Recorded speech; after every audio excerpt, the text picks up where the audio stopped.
Hey guys, so I want to know if you know the difference between a banana like this and bananas like this.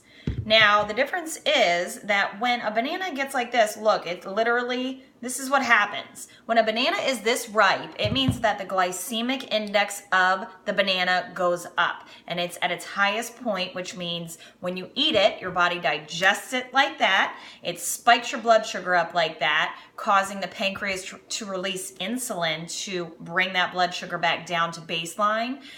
When we do have that spike in that fall, which is basically what happens when we eat high glycemic index foods or have a high glycemic index diet, our blood sugar's all out of whack. It goes up and down and up and down. And the pancreas releases insulin in order to bring that back down to baseline. But when we have the up and the down, our insulin levels always stay elevated. So when we get to that point, we are in the fat storage zone, which means we need to get rid of these nasty guys, toss them.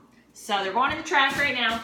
And instead of eating your bananas like that, you need to buy them when they are slightly green and eat them like that, so they should have a more firm texture, a totally different taste. I mean, to me, I so much rather eat it this way because it tastes much better. It's not as bitter. You can taste the sugars as a banana does brown. So when you eat it, a banana, when it's slightly green, it's fairly lower on the glycemic index. It's not the lowest because, as I told you before, berries are the absolute best fruit you can have.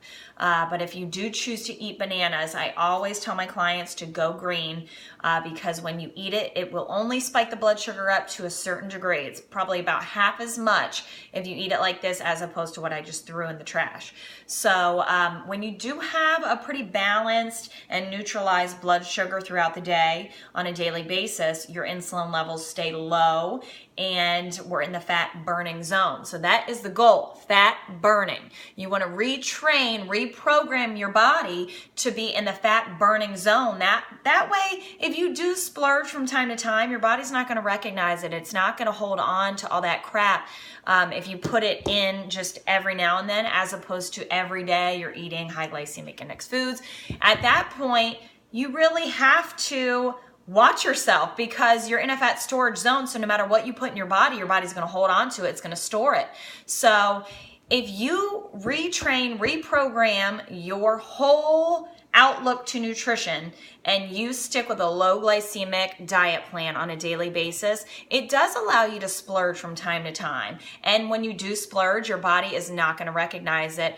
So every now and then you can have a piece of cake. Every now and then you can have a piece of bread. You know, whatever you really want to splurge on, you can do it if 99% of the time you're eating low glycemic. So just keep that in mind. If you guys have any questions at all, please contact me and I would love to answer any questions.